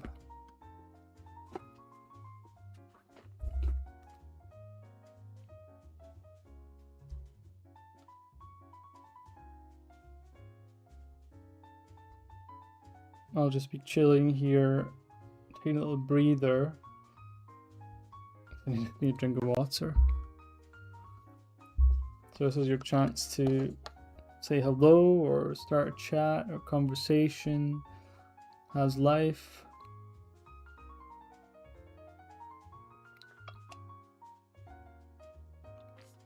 Just amazed how quiet people have been today. I mean, what is going on?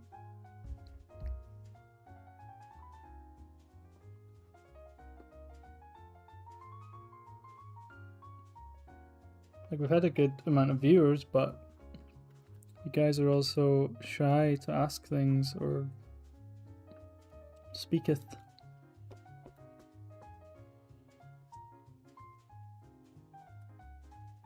So yeah, really exciting course launch in 4 days. I hope you are looking forward to it if you have pre-ordered it. And you can check back on the stream for a little rundown. Hello, Ondraudi, nice to see you, nice to meet you. I don't think I've seen you before on many of the streams, so pleasure to meet you, unless you have been there and you've just not told me or not said anything, but nice to see you. So I'm using a Huon Canvas 22 Plus. I got this a few years ago as a surprise Christmas present from my mother. Yeah, my mum got me this as a gift, and yeah, it's been amazing ever since. I had some issues with it recently where I restart and it's not registering the pen, which apparently a lot of people have had an issue with, and some people it's just crashed their tablet completely. They can't use it. So I've turned off auto restarts. So fingers crossed, it'll be fine. But yeah, it's a beautiful piece of kit, good price. Well, I didn't pay for it, so of course I'll say that.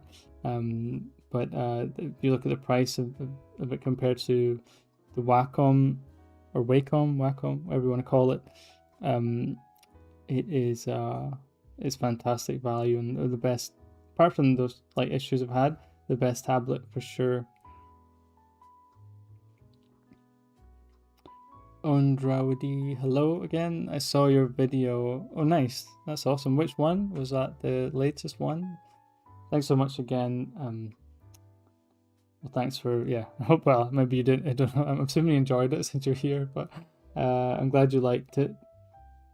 If you did.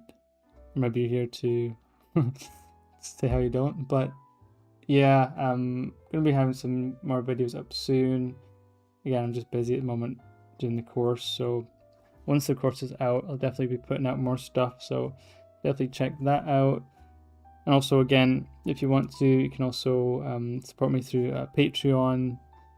There's loads of good stuff there. There's a back catalogue of guides and PDFs, you know, exercise sheets and video guides, and there's also a tier if you just want to support, you know, it's a few bucks if you just want to support, but you do get, you know, tips and insights and things there, and access to stuff as well, and the fundamentals guide too. So if you just want to support in a small way, that's fine as well, but that's amazing if you can do that.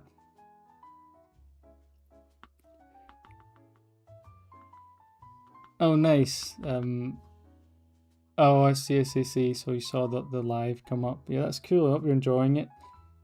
I've only just started doing these recently, but they seem to be very popular, which is awesome. A Brown, hello again. Any tips on 3/4 angle and drawing the head upwards? It's been hard, especially because there's a difference between some looking up and viewing their head in an upward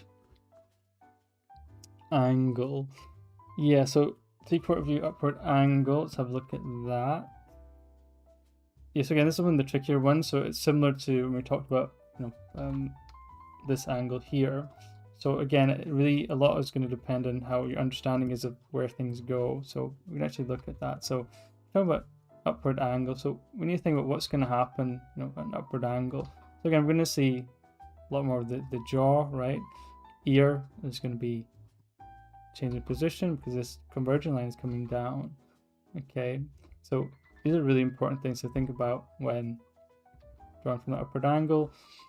Okay, and the most important thing is really the nose. Okay, the nose is going to be again closer to the eye, but the other thing is we're going to see more of the nostril as well. Okay, because we're looking from below. Again, remember your converging lines with the lips as well, as that comes down, and then this sort of jaw straightens up like so. Okay, and then I don't like using construction when I'm doing drawings like this, because I have to adjust so much. Okay, so those are the things you need to think about. So if we're doing that in a more sort of organic way, which I prefer, drawing here, remember that your nose, you're going to see more of the nostril as this comes down. As the jaw turns up, you're going to see a little bit more of the jaw coming up. This neck is going to just stretch a little bit, so it's going to be a little bit more on the vertical side. Okay, this is going to flatten out as well, as we talked about before. And like I said, remember how the lips are going to just come down the way as well. Okay, you've got the ears coming back, and well, you can do whatever you want with the hair, doesn't really matter. But yeah, so hopefully, does that help you a little bit? And this is not an extreme angle. If you want more extreme, we can look at that, but this is sort of a good sort of base level. I think there's a beautiful kind of, to me, I love this angle here. It's not too extreme. It's still nice enough to be, most of the face is visible. Obviously, if you go super extreme, then you know you might lose a bit where, you know, it's really sort of, you know, like this. That's more for like extreme perspectives. But yeah, just again, knowing how the features change is going to be really important when you're doing this. So let me know if that helps. Again, lower ear was the other thing. Make sure the ear is lower as well. Okay. Yeah, let me know if that helps you or you're still unsure.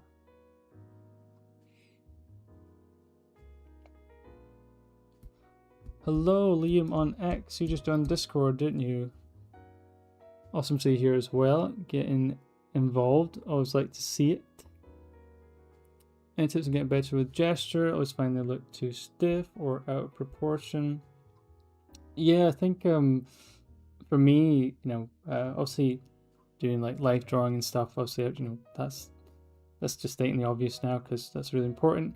But again, I think it's just about not being afraid of the page is really important, and getting away from sort of straight lines. Okay, I talked about this in a previous stream.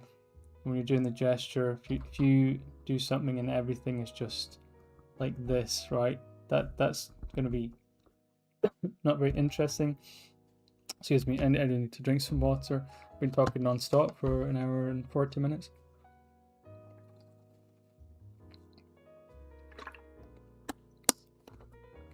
Better. Okay, so we're trying to avoid that, right? If everything's a straight line, that's what we want to avoid. So when you're drawing your figures, your gestures from wherever it's going to be, I'm going to try and adjust these lines, whether it's the shoulders, okay, or got this sort of chest area. Okay, that already just in itself, now I'm just doing some quick scribbles here, that already is going to give you much more sort of flow, right? Just by changing I'm just doing blobs for hands here, but do you see that it's just giving it so much more life, even though I'm just doing squiggles, right? And that's really what we want to think about. And the other thing I would say is the variety of lines that you're using. So if you're using like one sort of point, it becomes quite difficult to do that and sort of master that. So if you're looking for that sort of flow, you can mix up the lines a little bit. So I can show you here. So you can do light, and then when you come down here, we're going to do darker lines. So we're going to come down here, maybe leave a lost line here. You can do that too. When it comes down here, we'll just make it a bit darker. Keep this lighter. Okay, so you see what we're doing here. We're using darker lines to create that sort of flow. Okay, and that's another way where you can add rhythm, not just through your lines, but through the way you look through the through the drawing. So that'd be another way I'd suggest trying to bring out the rhythm. Another way we talked about as well was continuous line. I made a video about this. Use continuous line and just start drawing without taking your pen off the paper, and you can see this immediately gives energy to the drawing, right? So you can practice this and then just try not lifting your pen off and just working your way down the image. Okay, that's a great way of finding that energy and gesture. So why don't you try those and see if that helps you. Again, trying to avoid the straight lines, because that's going to give us a bit of stiffness, right? Even if you see a drawing that's really well done from a front view, just standard, it can feel a little bit stiff. Okay, the whole thing about gesture is getting that flow and rhythm into your drawings. Okay, so yeah, let me know if that helped you, Liam. But great question. Let's see. I tried doing paper animation for the first time. Oh, it's amazing. How did it go? Ondra, let me know how that went. Hey, Brent says, yes, for sure. I think the stream stuff has been hard for me with when the nose cuts off the side of the cheek, or just knowing where to put the brow line in different perspectives. Yeah, those extreme ones are very, very difficult, because what happens is you get to, you know, the top of the head almost gets cut off, right? You know, we're barely seeing anything. Barely seeing any of the eyes as well as it comes flatter, because everything's sort of converging away, so yeah, it's tricky to do those extreme ones. But yeah, just remember, like I said, okay, I've stylized this quite a lot, but yeah, just remember how as things turn away from us, we're going to see less of it.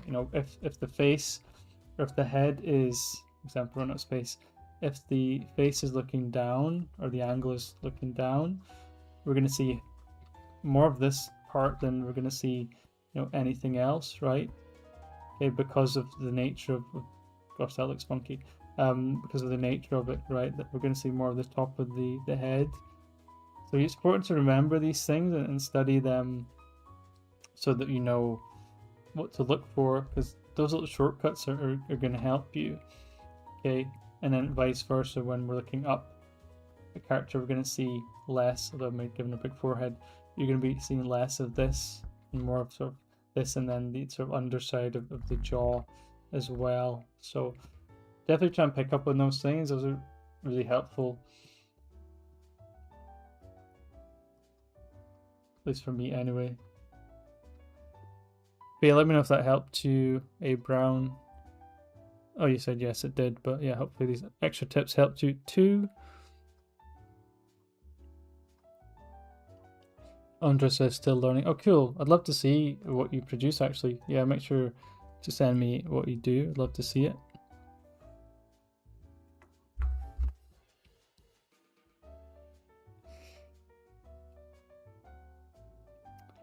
Liam said, never thought about using line weight, show flow, and gesture. We'll have to give that a go. Absolutely. Someone really good to look at for this is Glenn Keane. Look at Glenn Keane's Tarzan drawings. I'll show you it just now. He's a master at this.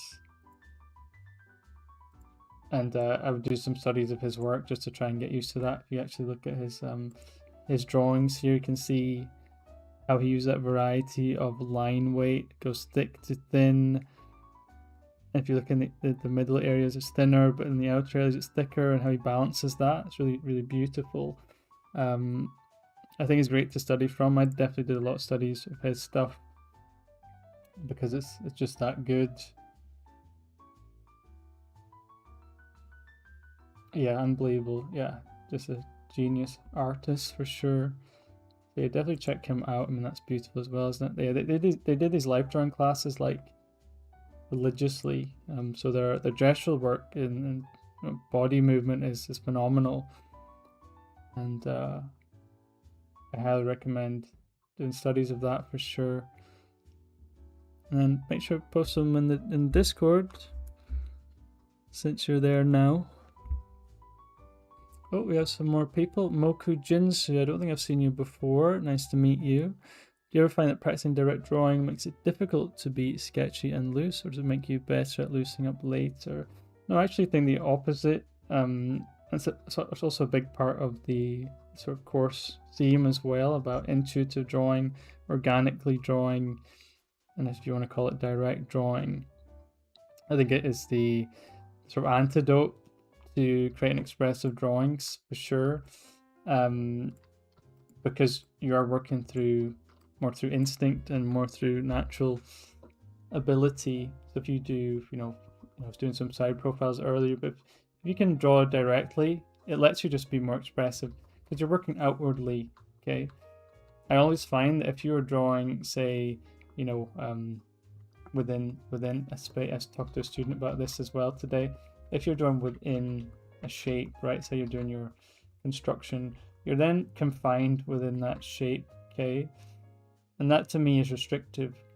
Whereas if you're drawing, outwardly, and you understand where things go, like I said in another stream, okay, eyebrow, the point's going to be corner of the eye, where the nose is going to be on the sort of normal and stylized or realistic face, and where the side plane is going to be, where to turn the jaw, where the lip goes. You're going to create more expressive drawings, but you're drawing outwardly, you're not drawing inwardly, you're not restricting yourself within shape, you're drawing outwardly, and that's going to allow you to practice things in a more expressive way.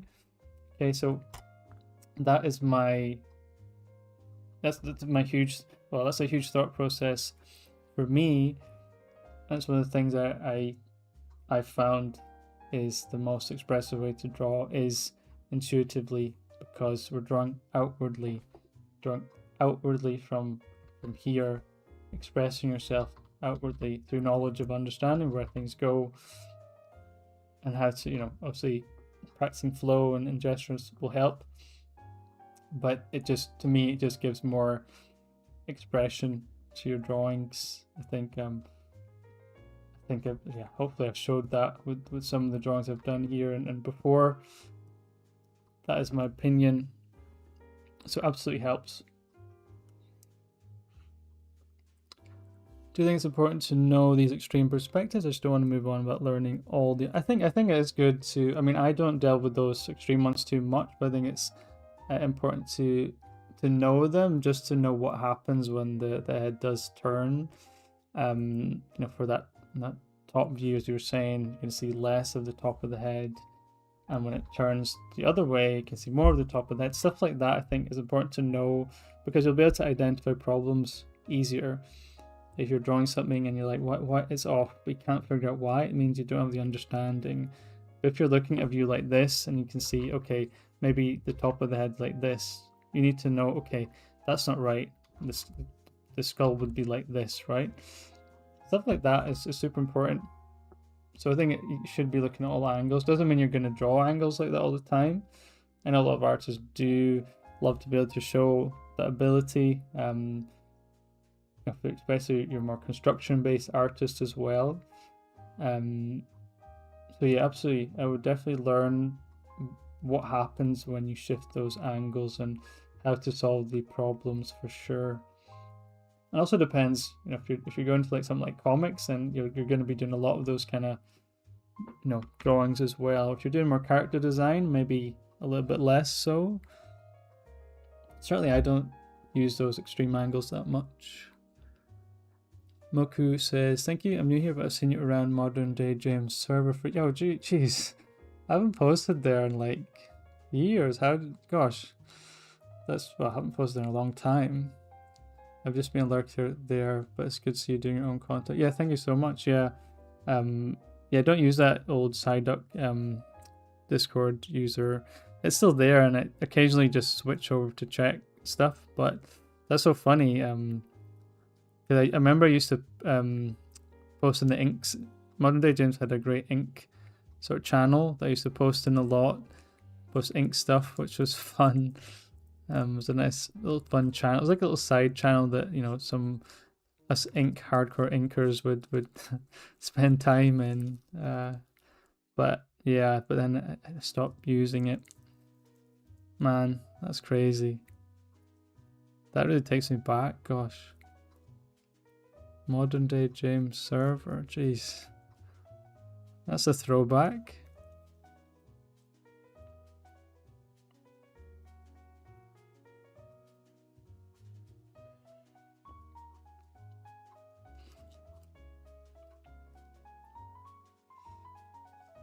Oh, hello, KD. I was in that Discord. No way. What is this? What is this Modern Day James reunion going on?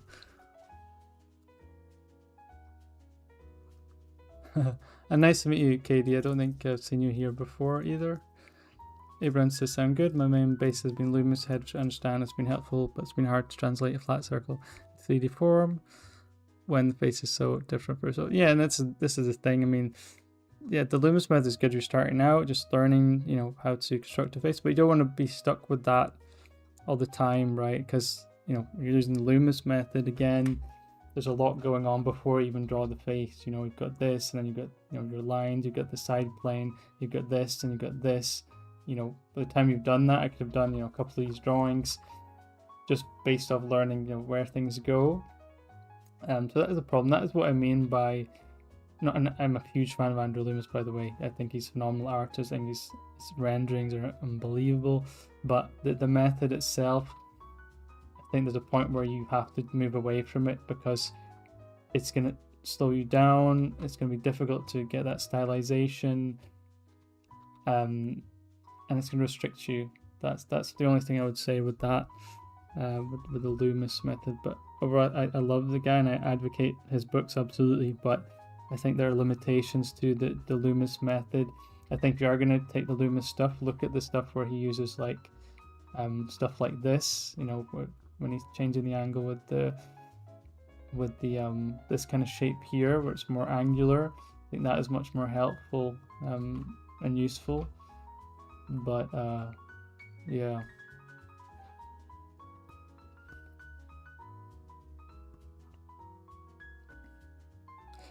Okay, so such a course, a mixture between this intuitive loose drawing and more deliberate drawing without construction. Yeah, I mean it's absolutely intuitive based. The whole thing is about drawing without fear and just getting ideas down, not being afraid of the page, as we talked about before, drawing organically, drawing without restriction, just letting yourself loose, but mastering the landmarks first, because you can't do this if you don't know. You can draw an eye, but if your nose is down here, I mean, that's no good. So you need to know, where does the nose go in relation to the eye if you want to get a nice looking face. Okay, where does the lips go? You're going to divide the nose in half. There's going to be your lips. You know your measurements as well, measured by 3 for a sort of standard face. You want to know how the skull operates as well. Remember, it's not a circle, it's a skull. You want to divide that in half, get your ear in. You want to know where the back of the head goes. Turning point is going to be about there. Okay, you want to know where the front of the neck goes. It's not going to be here, is it? It's not going to be here. We'll take that and divide it in half and find the neck. So you cannot do this method until you practice all this. And all this stuff was in the course, and how to navigate around that. And the great thing is, if you practice where everything goes, then you can focus on the aesthetic, and you can look at then the detailing and stuff like that, and really sort of work on that side of it. And so you can start pulling things out and really experimenting. But it's really important to learn where things go.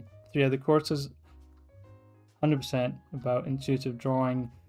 There's rarely a box to be seen. Most of the stuff in terms of construction is, again, it's more it's done in a slightly more exciting way, or more sort of what's the word I'm looking for, dynamic way. So we do look at sort of shape construction, but in terms of doing it in perspective, but making your sort of shapes dynamic, even if you're not doing the the features. Just doing a simple shape like this, using converging lines to figure out your plan of attack, and then working it like that, and making sure even your sort of gestural forms are great before you even think about placing anything on it.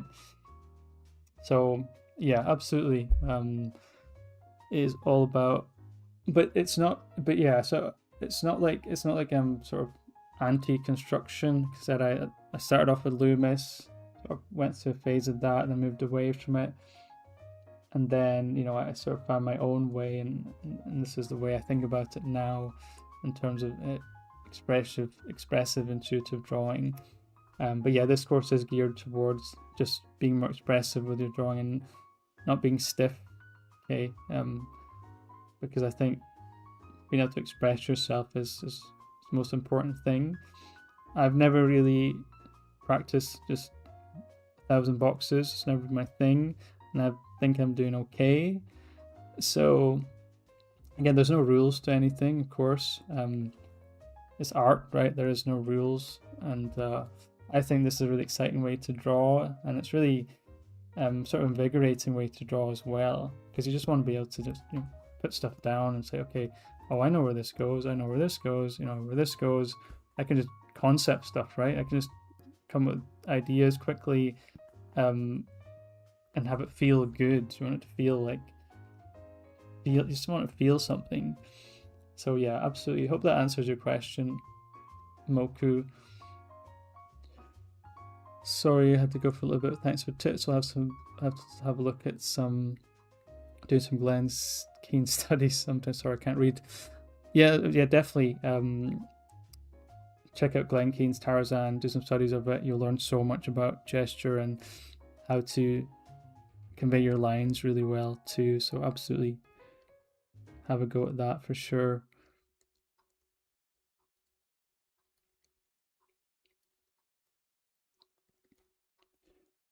Cool.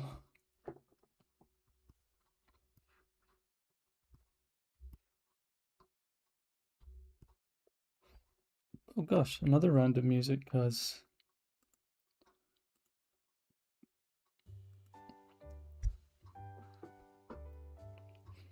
awesome. Well, looks like it's got a little bit quiet again. See with 13 viewers, but again, thanks so much for your questions. Been absolutely fantastic. Again, as I always say, I come on these streams as an opportunity for you all to ask stuff, learn stuff, because we're all looking to get better, right? And I'm here to sort of help you in terms of what I know. Because I don't know everything, but I have, a fair bit of experience that can help you, and hopefully you found some valuable things from this stream. The idea is to, in my opinion, should always be get better together, and make sure that when these streams come up, you are making most of it, because that will definitely reflect in your work.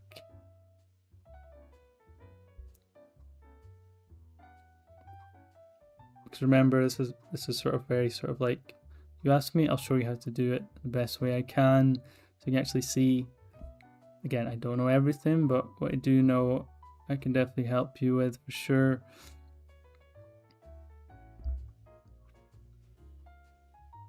Yeah, no problem, Oku. No problem at all. That's really nice of you to say. Really appreciate it. Again, these streams will be fairly frequent as well, especially leading up to the course launch. I'll try and do one for the next 4 days leading up to the launch. So super excited about that. And also, if anyone is interested in mentorship, I do have some slots, although they are filling up fast. So make sure to check that out. If you're interested in one-to-one training, we can do an introductory call. So that's free. And you can see how you feel.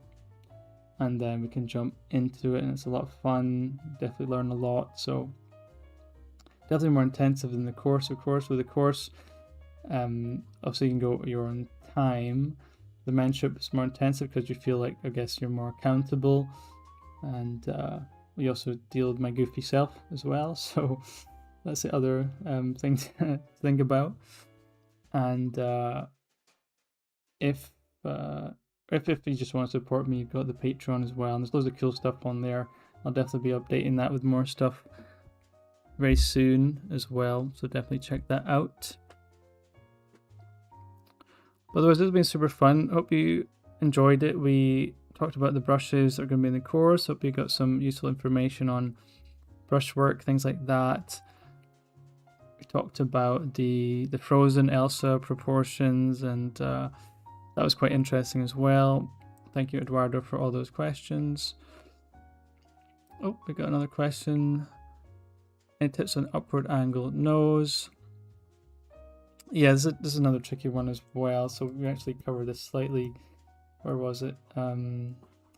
Here. So again, this is going to be, to make some space for this. Yeah, so again, we've talked about the sort of upward face, right? So just make sure that the eye flattens out at the top. We've got the eyebrow here. I'll do both eyes this time to help you. Okay, so that's going to flatten out, right? Because that's what happens with the... So we know that the nose is going to be closer. So we have to make sure we're showing a lot of the nostril, okay? But make sure that you're staying light with your lines as they sort of come down. Okay, as it comes down here, it comes around. There's going to be a lot of foreshortening there, of course, as it comes in and then out. Again, this is for imagination, so it's not going to be perfect, but make sure you're showing a lot of those nostrils. There's really no way of getting around it because that is going to be very, very visible. It might actually be bigger than that. Also, we talked about the ears, so that would be the key really for that is really the nostril, and just staying light with the rest of the nose. You can keep the sides, because if you do that and then that, it's going to end up like a piggy nose, like you said. Okay, so be very careful. You just want a bit more nuance with it, because otherwise it's going to be a problem.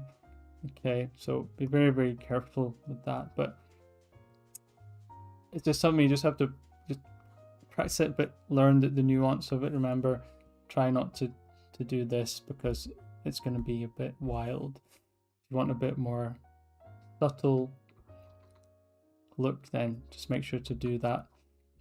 Okay, again, sort of imagination. So that's as much as I can show you for imagination. Without a reference, probably maybe be slightly closer to the eye actually. I think that's hopefully helped you. Yeah, let me know if that helped you as well.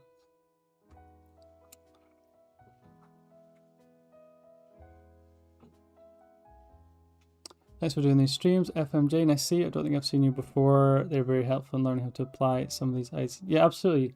I'm so glad they're helping people. It is amazing to hear that. That is the goal. That's why I do these streams, to hang out with you guys and help you as much as I can. So the more I hear these kind of comments, the happier I get. That makes sense. So thank you. So that is going to be the end of the stream. So it's super late here. It's 3 a.m. in the morning. Thanks so much for everyone who participated in the comments and got involved. For anyone who's just watching and just chilling out, because I know it's been very quiet in the background. So I hope that you've been drawing along and listening in. Make sure to, if you can, like the video. I'd be really appreciative, or I'd be really appreciated. And if you could add a comment or something, I don't know if you can, whatever. Just any way you can support really means the world to me. So yeah, it's been awesome. Thank you, Tobias. Thanks so much for joining and your great questions. KD, nice to meet you. Hope to see you in the next one as well.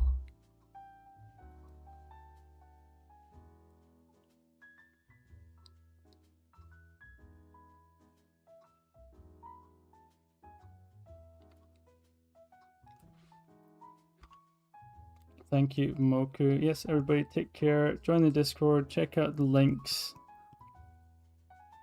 And have fun. It's the main thing. And I'll see you all soon. Bye-bye.